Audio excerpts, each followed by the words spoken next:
Welcome to Oak Tree Stories, timeless tales rooted in India.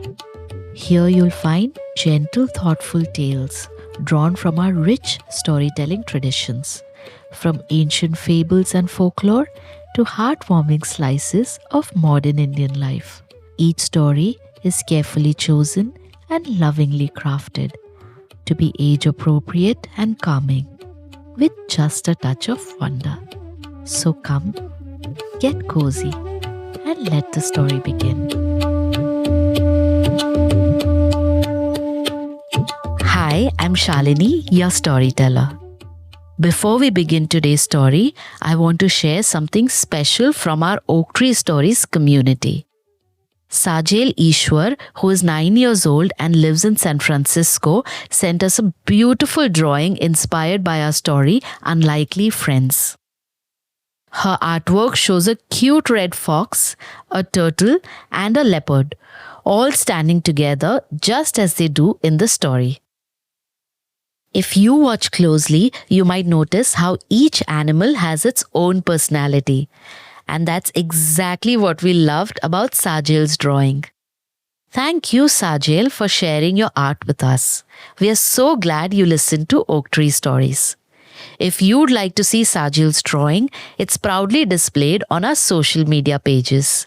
And if you or your child would like to send in an artwork inspired by one of our stories, listen till the end of today's episode to find out how. We are really excited to share that we now create personalized commission stories. Stories written especially for a child, for their birthdays, milestones, and any special moment really. You can find out more about them on our website at www.oaktreebooks.in/Oak Stories. Now for today's story. The story you're about to hear is a folktale from India, one that has traveled through many tellings, changing just a little each time it was shared.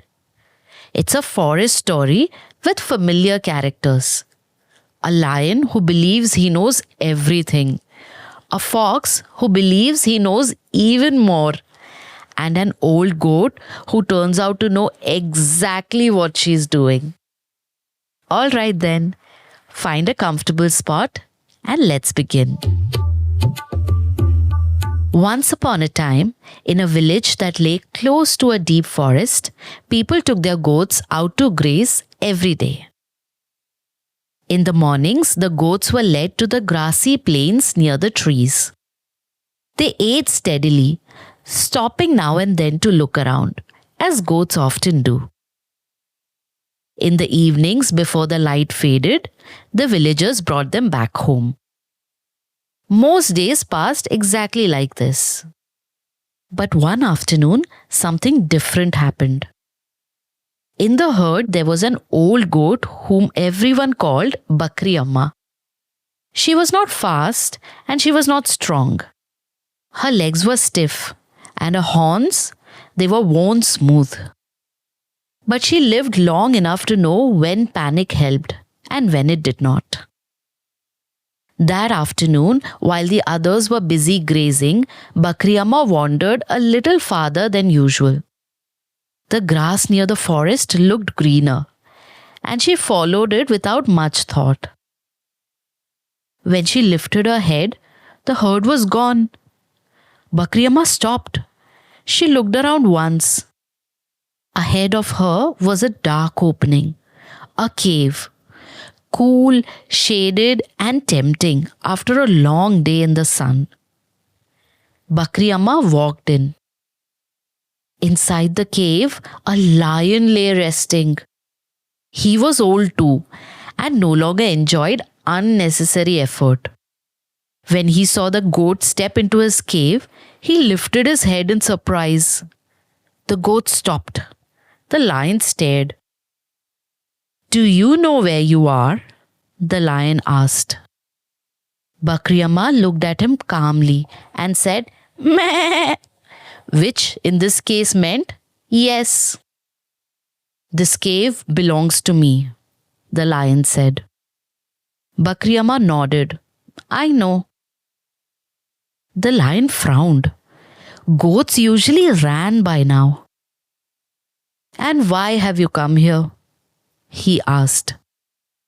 Bakri Amma looked straight at him and said, Because I have taken a vow. Every year I eat 10 tigers, 10 elephants, and 10 lions. For a moment, the lion did not speak. Then he stepped back. He looked carefully at the goat, at her calm eyes, at the way she stood without trembling. 10 lions? He asked. Yes, Bakri Amma said. 10. The lion's confidence slipped. Madam, he said quickly, I feel really thirsty all of a sudden. I will make a quick stop at the watering hole and return in a jiffy. Please make yourself at home. And without another word, he hurried out of the cave. Bakri Amma waited until his footsteps faded. She thought she would wait for the lion to go a little far and then leave. The lion did not stop until he reached the watering hole. By then, his tail was firmly tucked between his hind legs, and his chest was still heaving.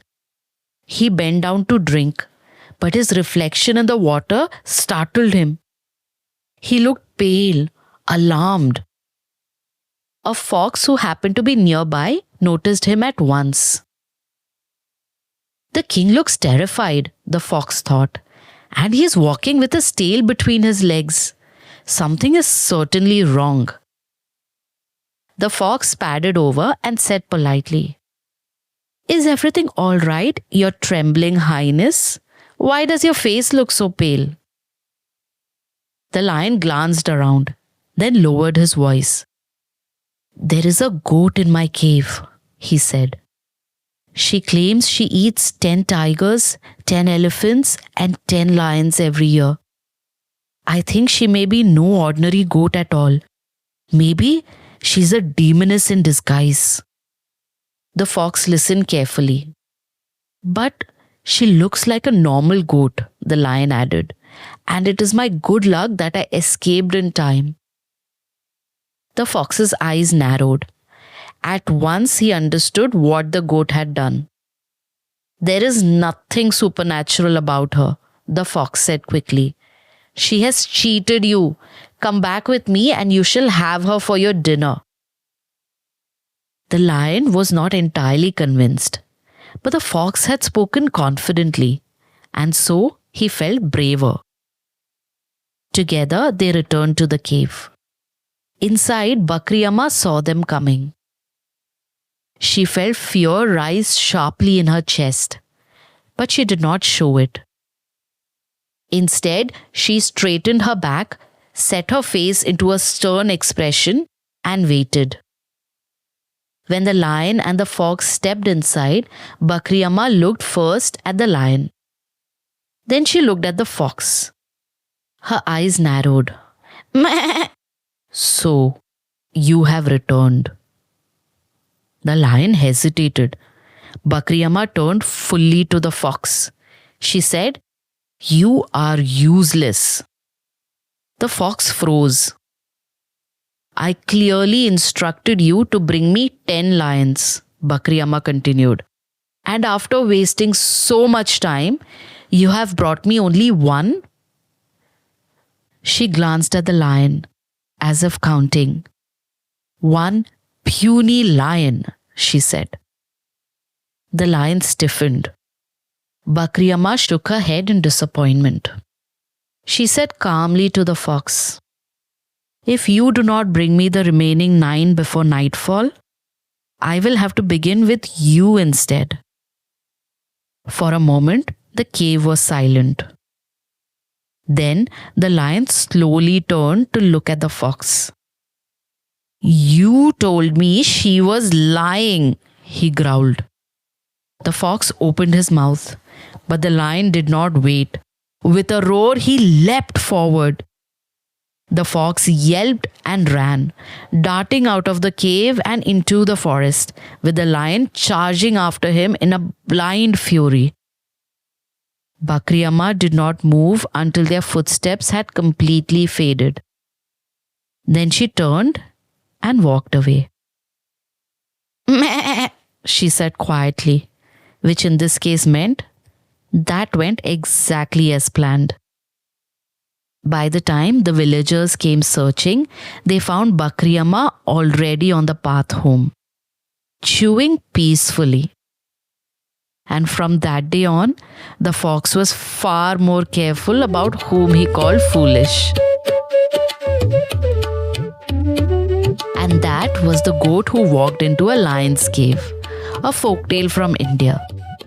If you or your child would like to interpret our stories artistically, we would love to see it.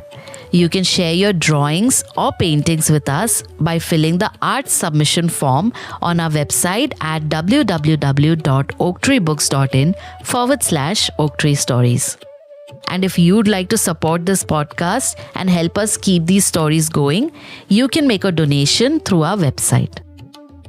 Grown-ups listening, you can also find us on Instagram and Facebook at Oaktree Stories, where we share story updates, listener artwork, and more from behind the scenes.